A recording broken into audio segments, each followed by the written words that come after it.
மாணவர்களே, நம்ம இதுவரை அமில காரங்கள் பற்றி படித்தோம். அமிலம் என்ன? தண்ணீரில் போட்டோம்னா பிரிகை அடைந்து H3O+ போகுது. அப்போ தண்ணீர் வந்து அமிலத்தோடு இருக்கும்போது என்னவா செயல்படுது? H+ இதிலிருந்து வாங்கிறதுனால H3O+. அதனால தண்ணீர் என்னவா செயல்படுது? அமிலத்தோடு இருக்கும் பொழுது காரமாக செயல்படுகிறது. அதே மாதிரி காரத்தை தண்ணீரில் போட்டீங்கன்னா காரம் எதை கொடுக்குது? OH-. அப்போ காரம் OH- கொடுக்குது அப்படின் போது காரத்திலிருந்து OH- போகுது அப்படின் போது இங்கே H2O என்னவா செயல்படுது அப்படின்னு கேட்டாங்கன்னா அமிலமாக செயல்படுது. ஸோ காரத்தோடு இருக்கும்போது தண்ணீர் அமிலமாகும், அமிலத்தோடு இருக்கும்போது தண்ணீர் காரமாக செயல்படுது. தூய நீர் எடுத்துக்கணும். இது மின்பகுதியா அப்படின்னு பார்த்தோம்னா மிக மிக குறைந்த அளவு மின்பகுதி. தண்ணீரில் H2O மட்டும் பிரிகை அடைந்து H+OH- வருது. அப்போ நீரின் பிரிகை அடைதல் நம்ம இப்படி போடலாமா?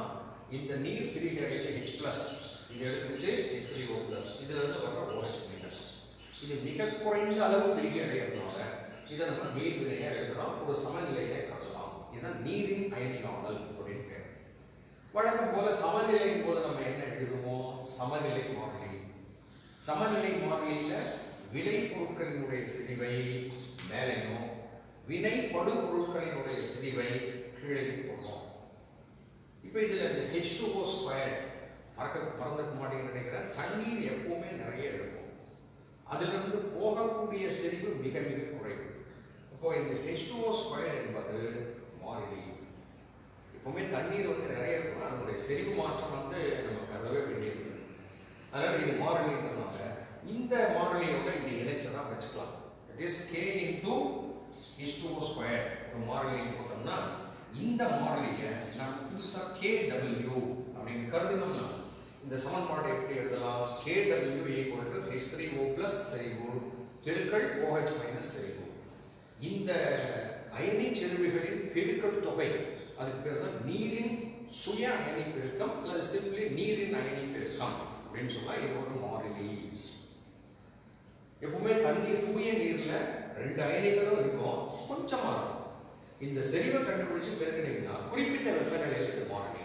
25 டிகிரி C அறை வெப்பநிலையில கணக்கு போட்டு என்ன கண்டுபிடிச்சிருக்காங்கன்னா H3O+ செறிவு மட்டும் 1 × 10⁻⁷ mol/L. ஒரு லிட்டர் தண்ணி எடுக்கணும்னா இத்தனை மோல் இருக்குமா? தூய நீர்ல இப்பதான் படிச்ச H3O+ எத்தனை இருக்குதோ அதுக்கு சமமா OH இருக்குது 1:1. அப்ப 25 degree C H3O+ 1 × 10⁻⁷ mol/L OH- அதே தான் இருக்கும். அப்ப ரெண்டுடைய செறிவும் நமக்கு தெரியுது. 1 × 10⁻⁷ 1 × 10⁻⁷ பெருக்கணும்னா நமக்கு 25 டிகிரி C KW மதிப்பு என்ன வருது? 1 × 10⁻⁴ mol² L/-2. இந்த மதிப்பு பேரு நீரின் அயனி பெருக்க திறன் அப்படின்னு சொல்லலாம். ஸோ நீரின் அயனி பெருக்கம்னா என்ன மீன் பண்றோம்னா குறிப்பிட்ட வெப்பநிலையில தூய நீரில் H3O+ செறிவு மற்றும் OH- அயனி செறிவின் பெருக்கல் தொகை ஒரு மாறிலி. அது இவ்வளவு 25 டிகிரியில 1 × 10⁻⁴ mol² L/-2 இருக்கும். இந்த மதிப்பு பேர் நீரின் அயனி பெருக்க திறன் அல்லது நீரின் அயனி பெருக்கம் சுருக்கமா சொல்லுவோம். இது தண்ணீர்ல எந்த ஊர்ல நீங்க எடுத்தாலும் சரி, எந்த நாட்டில் எடுத்தாலும் சரி, இது ஒரு மாறிலி. அந்த வெப்பநிலை 25 டிகிரி C. பொதுவாக அயனியாதல் எதை பொறுத்தது? வெப்பநிலையை பொறுத்தது. வெப்பநிலை அதிகரிச்சா அயனியாதல் அதிகரிக்கும், வெப்பநிலை குறைஞ்சா அயனியாதல் குறையும். அப்போ இந்த KW மதிப்பும் எதை பொறுத்தது பார்த்தோம்னா வெப்பநிலையை பொறுத்தது. இந்த ஒரு நம்ம புத்தகத்தில் ஒரு அட்டவணை கொடுத்துருக்காங்க. 0 degree C, 10 degree C, 25 degree C, 40 degree, 50 degree இருக்கலாம். ஸோ 0 டிகிரியில KW மதிப்பு பாருங்க 1.4 × 10⁻⁵. 10 டிகிரி இன்க்ரீஸ் பண்ண உடனே இது அப்படியே இன்க்ரீஸ் ஆகிப்பாங்க. 2.95 10⁻⁻ இது அப்படியே இன்க்ரீஸ் ஆகும். 25 டிகிரியில 10⁻⁻15 இங்க 10⁻⁻14. 40 டிகிரியில இதே 10⁻⁻14 தான் இங்க 1 × 10⁻⁻14 இது 2.7 × 10⁻⁻. அப்படியே பார்த்தா அதிகரிச்சுட்டே வருது. ஏன்னா நமக்கு அயனியாதல் வினை வந்து ஒரு வெப்ப ஈர்ப்பு அதனால வெப்பநிலை அதிகரிக்கும் பொழுது நீரின் அயனி பெருக்க மதிப்பும் அதிகரிக்கும். குறிப்பிட்ட வெப்பநிலையில அது மாறிடும். ஸோ இதான் நீரின் அயனி பெருக்கம். சரி சார், இப்போ தூய நீர்ல இது ரைட்டு. இப்போ தண்ணீர்ல கொண்டு போய் வேற ஏதாவது ஒரு பொருளை நம்ம சேர்க்கிறோம். அது என்ன சேர்க்கிறோமோ அந்த அடிப்படையில இந்த KW என்ன ஆகுதுன்னு பார்க்கலாங்களா? உதாரணத்துக்கு NaCl உப்பு போடுறீங்க. இது பிரிகை அடைந்து எதை கொடுக்கும்? Na பிளஸ் அயனி Cl மைனஸ் அயனி. இது எந்த விதத்திலையும் இந்த செறிவை பாதிக்காது. ஏன்னா இது அப்படியே இருக்குது, இதுல கூட இது மாதிரி அவ்வளவுதான். அப்ப இந்த மாதிரி உப்புக்களை நம்ம சேர்த்தோம்னா, நடுநிலையான உப்புக்களை சேர்த்தோம்னா இந்த H3O பிளஸ் செறிவும் OH மைனஸ் செறிவும் சமமாக தான் இருக்கும். அப்ப KW எவ்வளவு இருக்கும்? KW 1×10⁻⁴ தான் 75 டிகிரி Cல. சரி சார், இப்போ நம்ம HCl மாதிரி அமிலம் சேர்த்தோம்னா HCl பிரிகை அடைந்து எதை போன்றதா சொன்னோம்? தண்ணீர்ல போடும்போது H3O பிளஸ் அயனி உருவாகும். ஆல்ரெடி தண்ணீர்ல H3O பிளஸ் அயனியும் OH மைனஸ் அயனியும் இருக்குது, சமமா இருக்குது. நம்ம HCl போட்டோம்னா என்னாச்சு? கூட தண்ணீர்ல இருக்க H3O பிளஸ் கூட இந்த H3O பிளஸ் சேர்ந்ததுனால H3O பிளஸ் செறிவு அதிகரிக்கும். எதை விட அதிகமா இருக்கும்? OH மைனஸ் விட அதிகமா இருக்கும். அப்போ KW என்ன சார் ஆகும்? நல்லா புரிஞ்சுக்கணும். தூய நீர்ல இதுவும் 1×10⁻⁷, இதுவும் 1×10⁻⁷, பெருக்கல் வந்து 1×10⁻⁴. அமில கரைசல்ல இந்த செறிவு அதிகரிக்கும், ஆனா இது குறையுது, இது குறைஞ்சிடும். அப்பவும் KW எவ்வளவுதான் இருக்கும்னா அதான் மாறிலி 10⁻⁻14. ஏன்னா இது அதிகரிச்சிருச்சு அப்படிங்கும்போது இது குறையுது, அப்போ மாறிலியா தான் இருக்கும். அதே போல ஒரு காரம் சேர்க்கிறோம் NaOH. இது போட்டா என்ன அயனி வரும்? OH மைனஸ் அயனி வரும். ஆல்ரெடி என்ன இருக்குது? H3O பிளஸும் OH மைனஸும் சமமா இருக்குது. இப்போ OH மைனஸ் அயனி அதிகமாகுதுன்னு போது OH மைனஸ் அயனி செறிவு அதிகமாயிடும், H3O பிளஸ் குறைஞ்சிடும். அப்ப இதுல எப்படி போடலாம்? H3O பிளஸ் செறிவு எப்படி இருக்குது? குறைவா இருக்குது, எதை விட? OH மைனஸ் விட. சோ அப்ப இப்போ எப்படி இருக்குன்னா இது அதிகரித்து இது குறைஞ்சிடும், KW அப்படிதான். சோ எப்பவுமே தண்ணீர் அப்படின்னு எடுத்துக்கும் போது KW மதிப்பு குறிப்பிட்ட வெப்பநிலையில அதே மாதிரி தான். போடக்கூடிய அயனிகள் இந்த H3O plus OH minus affect பண்ணலன்னா ஓகே. ஏதாவது ஒன்று அதிகரிக்கலாம், H3O பிளஸ் அதிகரிச்சதுன்னா OH குறைஞ்சிடும், OH அதிகரிச்சதுன்னா H3O பிளஸ் குறைஞ்சிடும். அப்போ KW என்பது எப்பவுமே ஒரு மாறிலி தான் என்பதை புரிஞ்சுக்கோங்க. இதுதான் நீரின் அயனி பெருக்கம். இதை வச்சு மிக முக்கியமான ஒரு விஷயம் pH அப்படின்றதெல்லாம் படிக்க போறோம். அதனால இதை கொஞ்சம் நல்லா புரிஞ்சுக்கோங்க. நம்ம அடுத்த பகுதியில இதை அடிப்படையாக வச்சு pH படிக்க போறோம். இதுல ஒரு சின்ன சின்ன கணக்கு கொடுக்குறாங்க. என்ன கணக்கு அப்படின்னு கேட்டோம்னா, எங்கிட்ட வந்து ஒரு பழரசம் இருக்குது. அந்த பழரசத்துல H3O பிளஸ் அயனி செறிவு கொடுத்துருக்காங்க. எவ்வளவு கொடுக்குறாங்க அப்படின்னு கேட்டோம்னா 2×10⁻³ m இருக்குது. இதனுடைய OH மைனஸ் அயனி செறிவை கண்டுபிடிங்க அப்படின்றாங்க. நீரிய கரைசல்னாவே திரும்ப திரும்ப அதேதான். KW = H3O பிளஸ் செறிவு into OH மைனஸ் செறிவு. இது எப்பவுமே 1×10⁻⁴ தான். இது எவ்வளவு கொடுத்திருக்காங்க? 2×10⁻³ என்ன கேக்குறாங்க? இது கேக்குறாங்க. சோ OH மைனஸ் அயனி செறிவு அப்படிமா நீங்க என்ன பண்ணலாம்? 1×10⁻⁴ 2×10⁻³ ஆல போட்டீங்கன்னா வந்துருது. இது எவ்வளவு வருது? படிச்சோம்னா 0.5 அல்லது 5×10⁻⁻1. அப்போ 10⁻⁻15 இருக்குது. இதை போட்டீங்கன்னா 10⁻⁻12 இதுக்கு 3 கரெக்டா. நம்ம என்ன கேள்விப்பட்டோம்? இதுல OH மைனஸ் கம்மியா இருக்குது, H3O பிளஸ் அதிகமா, 10⁻³ அதிகம், 10⁻12 கம்மி. அப்ப இதுக்கு என்ன தன்மை இருக்கும்? நிச்சயமா அமிலத்தன்மை இருக்கும். சோ இது ஒரு கணக்கு கொடுக்குறாங்க. இன்னொரு கணக்கு என்ன கொடுக்குறாங்கன்னா, ஒரு நடுநிலை கரைசல்ல KW மதிப்பு கொடுக்குறாங்க. எவ்வளவுன்னா 4×10⁻⁻14 நடுநிலை கரைசல்ல குறிப்பிட்ட வெப்பநிலை 25 டிகிரி C 1×10⁻⁻14. சோ சற்று அதிக வெப்பநிலை வச்சுக்கீங்களேன். இப்போ இதுல H3O பிளஸ் OH மைனஸ் எவ்வளவு கண்டுபிடிக்கிறாங்க? நடுநிலை நாம என்ன இருக்கும் அப்படின்னு கேட்டோம்னா H3O+ செறிவும் மீண்டும் சொல்றேன் நடுநிலை அப்படின்றதுதான் ரெண்டும் சமமா இருக்கும். ரெண்டும் சமமா இருக்குது அப்படிங்கும்போது KW என்ன நமக்கு ஃபார்முலா தெரியும் H3O+ செறிவு into OH- செறிவு அப்படின்னு சொல்லிட்டோம். இதுல KW எவ்வளவு கொடுக்குறாங்க 4 into 10⁻⁻14 ரெண்டு ஈக்குவல் அப்படிங்கும்போது நாம இங்க H3O+ H3O+ வச்சுட்டோம்னா ரெண்டும் ஈக்குவல் போது நான் என்ன வச்சுக்கலாம் இந்த H3O+ ஸ்கொயர் எவ்வளவு வச்சுக்கிறேன் ஸ்கொயர். அப்ப H3O+ எவ்வளவு அப்படின்னு கேட்டோம்னா நம்ம இத root of 4 into 10⁻⁻14 root 4 to 10⁻⁻14 இது எவ்வளவு 10⁻⁻7. அப்போ H3O+ செறிவு 10⁻⁻7 2 into 10⁻⁻7 னா OH அதேதான் என்ன நடுநிலை. சோ இந்த மாதிரியும் கணக்கு கேட்கலாம். இதுதான் நீரின் அயனி பெருக்கம் என்ற பிரின்சிபல். இத வச்சு அடுத்த பகுதியில pH படிக்க போறோம். இது ஒரு நல்ல பாடம். மாணவர்களே நம்ம அயனி சமநிலை பாடத்துல கடைசியா என்ன படிச்சோம் ஞாபகப்படுத்தி பார்த்தோம்னா நீரின் அயனி பெருக்கம் அப்படின்னு ஒரு டாபிக் படிச்சோம். அது முடிச்சுட்டு இப்போ அடுத்தது எடுத்து போறோம்னா கரைசல்களின் pH அப்படின்னு ஒன்று படிக்கிறோம். இந்த pH அப்படிங்கிற வார்த்தையை நம்ம நிறைய இடத்துல கேள்விப்பட்டிருக்கோம். pH அதிகம் குறைவு அப்படின்லாம் கேள்விப்பட்டிருக்கோம். இது வந்து மருத்துவத்துறையிலையும் பயன்படும், உயிரியலில் பயன்படும், வேதியியல் ஆய்வகத்தில் பயன்படுத்துகிறோம். இந்த pH என்பது எதுக்கு பயன்படுத்துகிறோம் அப்படின்னு பார்த்தோம்னா அமிலங்கள் காரங்கள்னு சொல்கிறோம் இல்லைங்களா, அதனுடைய ஒப்பு வலிமை எது வந்து அதிக அமிலத்தன்மை குறைந்த அமிலத்தன்மை, எது அதிக காரத்தன்மை எது குறைந்த காரத்தன்மை அப்படிங்கிறத சொல்கிறோம். ஆனால் இதை பற்றி நம்ம தெளிவாக இல்லாமலே pH பற்றி பேசிட்டு இருந்தோம்னா அது பிரயோஜனம் இல்லை. அதனால் pH பற்றி இப்போ படிக்க போகிறதுக்கு முன்னாடி நீரின் அயனி பெருக்கம் அப்படின்னு ஒன்று படிச்சோமே என்ன சொல்லுவோம் நம்ம நீர் H2O மூலக்கூறு சுயமா அது அயனி ஆகுது. அயனி ஆகும்போது என்னென்ன வரும் H+OH.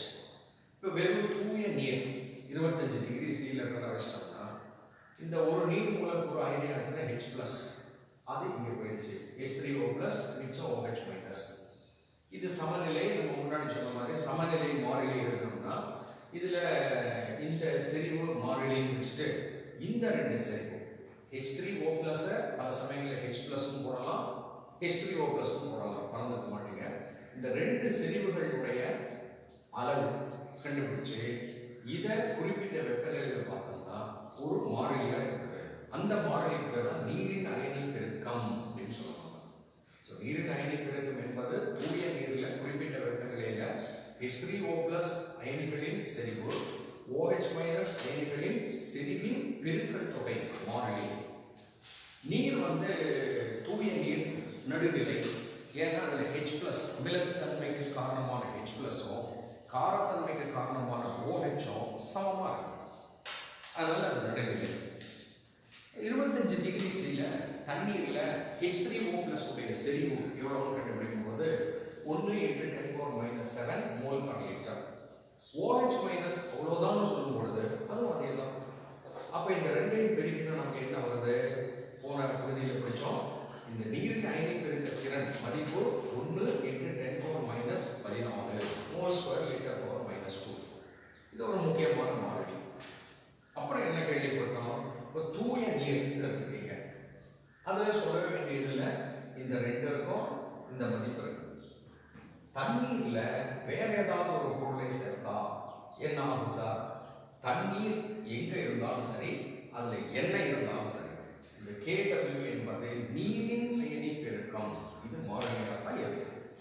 அதுல நீங்க எதை தூய நீர் எடுத்தாலும் சரி அதுல ஒரு உப்பு அமிலம் காரம் எதை சேர்த்தாலும் இந்த மதிப்பு வந்து குறிப்பிட்ட வெப்பநிலையில 25 டிகிரி சீல மாறிலி. உதாரணத்துக்கு தூய நீர் அதுல H+ OH சமம். இதுல சோடியம் குளோரைடு ஒரு உப்பு போடுறீங்க, அது என்ன அயனியை கொடுக்கும் Na+Cl-.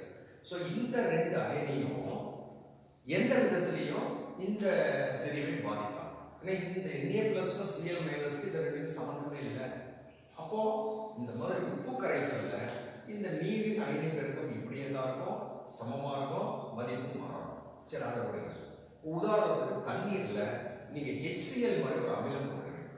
HCl பிரிகை அடைந்து என்ன வரும்? H+ இந்த தண்ணீரோட சேர்ந்து H3O+ வருது. தண்ணீர்ல முதல்லயே H3O+ இருக்குது. HCl சேர்த்த உடனே அதிலிருந்து வர H3O+ வருது. அப்ப என்ன ஆகும் அப்படின்னு கேட்டா தண்ணீர்ல H3O+ செறிவு அதிகரிக்கும்.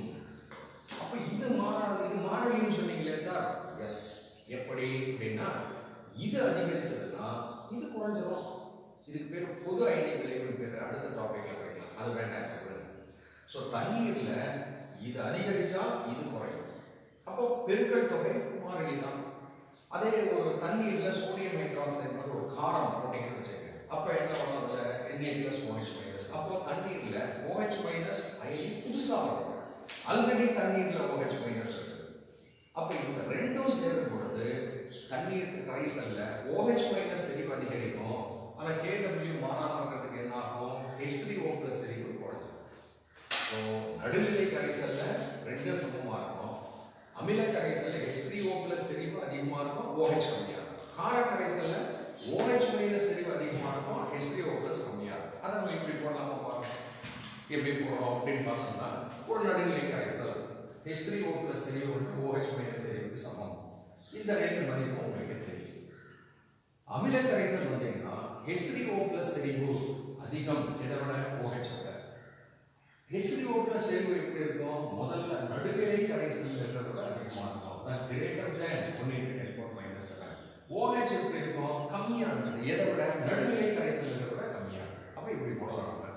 ஸோ H3O+ வந்து 10⁻⁷ விட அதிகம், OH- வந்து 10⁻⁷ விட குறைவு. கார கரைசல் அப்படின்னு மாற்றி எழுத வேண்டியதுதான்.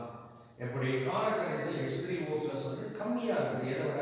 OH- H3O+ இதே வரிசையில் எழுத, ஒரே வரிசையில் எழுதுறோம். H3O+ எப்படி இருக்கும்? 10⁻⁷ விட குறைவு. இது எப்படி இருக்கும்? 10⁻⁷ விட அதிகம். ஆனா இதுலயும் சரி, இதுலயும் சரி, இதுலயும் சரி, இந்த ரெண்டுடைய பெருக்கல் தொகை வந்து மாறிலி 25 டிகிரி C அது மாற்றாது. இப்போ இந்த நம்ம 3 விதமான கரைசல்ல 3 விதமான டேட்டா வச்சு சொல்றோம். 3 விதமான மதிப்புகள் வச்சு எதுக்கு 3ஐயும் போட்டு குழப்பிட்டு ஏதாவது ஒன்று வச்சுக்கலாமே, அதுதான் எளிமையா இருக்கும். எதை வச்சுக்கலாம்? அது நடுநிலையா, அமிலமா, காரமான்னு சொல்றதுக்கு நம்ம H3O+ செறிவை மட்டும் கருதலாமா?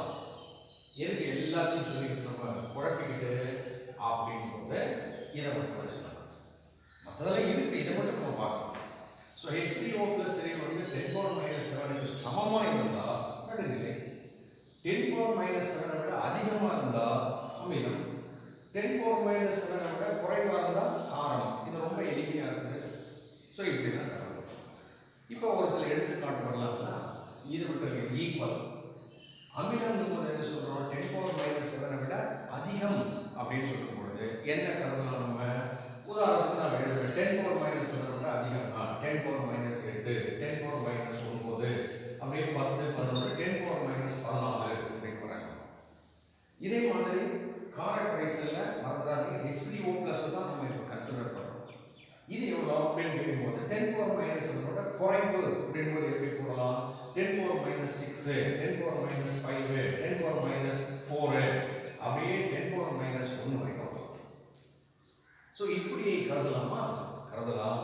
ஆனால் நான் வேகமாக எழுதும்போது நீங்கள் இதை கவனிச்சிருக்க மாட்டீங்க. நான் ஒரு பெரிய தவறு பண்ணினேன். என்ன தவறு அப்படின்னு கேட்டோம்னா 10⁻⁷ விட அதிகம் மைனஸ்ல இருக்கும்போது எது அதிகம்? 10⁻⁷ விட அதிகம்னா எது? இதுதான். 10⁻⁷ விட குறைவுன்னா எது? இதுதான் குறைவு. 10⁻⁷ விட அதிகம்னா என்ன வரணும்? இது தவறு. என்ன வரணும்னா 10⁻⁶, 10⁻⁵ அப்படியே வரும்போது என்ன வரணும்? 10⁻⁻1 வரணும். இங்க தப்பா போட்டு பார்த்தீங்களா? 10⁻⁷ விட குறைவுன்னா என்ன? 10 மைனஸ்ல போகும். மைனஸ்ல குறைவா தான் அதிகம், அதிகம் தான் குறைவு. ஸோ அப்போ இது என்ன வரும்? 10⁻⁸, 9, 10 இது அப்படியே 10⁻⁻1 வரும். இப்போ ஒரு குழப்பம். இது எல்லாருக்குமே நேச்சுரலாக வரும். இவ்வளோ பெரிய அறிவாளியாக இருந்தாலும் வேகமாக திங்க் பண்ணும்போது அந்த மாதிரி தப்பு வரும். ஸோ தப்பு வரும்போது நம்ம இந்த அமில காரத்தன்மையை தவறாக குறிப்பிட வேண்டியிருக்குமே. இதுக்காக சோரன்சன் அப்படிங்கிறவரை இந்த 10 பவரில் போடும்போது தானே அதிகமாக இருந்தால் மைனஸில் இருக்கும்போது கம்மியாக இருந்தால் அதுக்கு அந்த குழப்பத்தெல்லாம் அவாய்ட் பண்ணுறதுக்கு 10 பவர் மைனஸ் அப்படின்னு போடுறதுக்கு பதில் ஒரு எளிய சாதாரண எண்ணாக போடலாம். எப்படி அப்படின்னு கேட்டால் அதுதான் pH. என்ன பண்ணுறோம்னா நம்ம மீண்டும் சொல்கிற H3O + செறிவு மட்டும்தான் கருதுறோம். இந்த H3O + செறிவு இல்லைன்னா இந்த செறிவின் மதிப்பை அப்படியே மைனஸ் லாக் வந்து பேஸ் 10 சாதாரண பயன்படுத்தும் கிளஸ்டர்ஸ் பயன்படுத்தும் போட்டோம்னா அதுதான் pH. ஸோ H3O + போடலாம், H+ போடலாம். H3O + செறிவு இதுக்கு மைனஸ் லாக் எடுத்தா இது சரி. எப்படி சார் அது அப்படின்னு கேட்டோம்னா உதாரணத்துக்கு இதே பாருங்க. இப்போ இந்த இடத்துல நம்ம மைனஸ் லாக் இது பேஸ் 10 கொடுங்க 1 × 10⁻⁻⁷. உங்களுக்கு நல்லா தெரியும் அந்த பவர்ல இருக்கிறது நேராக முன்னாடி கொண்டு வந்தீங்கன்னா -7 ஆஃப் -7 இங்கே என்ன இருக்குது log 1 × 10 that is log 10. Log 10க்கு என்ன வேல்யூ 1. ஸோ அப்போ 7 அப்படின்னு வந்துருச்சு. உங்களுக்கு pH போது இந்த மாதிரி ஒரு சாதாரண நம்பராக இருக்குது. H3O + செறிவு போது 10 பவர்ல இருக்குது. இதை கருதுறது உங்களுக்கு எளிமையாக இருக்குதா, இதை கருதுறது எளிமையாக இருக்குதா அப்படின்னு பார்த்தீங்கன்னா இதுதான் எளிமை. அதனால் இப்போ pH இப்படி மாற்றிட்டாங்க. அதே மாதிரி நம்ம என்ன பண்ணலாம், OH- செறிவுக்கும் போகலாம். ஆனால் வழக்கமாக நம்ம பயன்படுத்துறது pH தான். இது இல்லை. அதில் pH என்பது மைனஸ் லாக் ஆஃப் H3O + அப்படின்னு வச்சுட்டீங்களா. இப்போ இந்த pHன்றதை நம்ம மாற்றி கூட சொல்லலாம். எப்படி அப்படின்னு கேட்டோம்னா இதை அப்படியே நான் பாருங்க pH என்பதற்கு பதில் H3O + செறிவு ஈக்குவல் இது மாத்திரம் ஈக்குவல் டு 10⁻⁻pH அப்படின்னு இருக்கும். 10⁻⁻pH. ஸோ இதுவும் பயன்படுத்தலாம், அல்லது இதையே நான் என்ன பண்ணுறீங்கன்னா H3O + செறிவு ஈக்குவல் டு ஆன்டி லாக் இதெல்லாம் கணக்கு வரும்போது காட்டுறாங்க -pH போடலாம். ஸோ pH இப்படி எல்லாம் குறிப்பிடலாம் அப்படிங்கிற விஷயம்.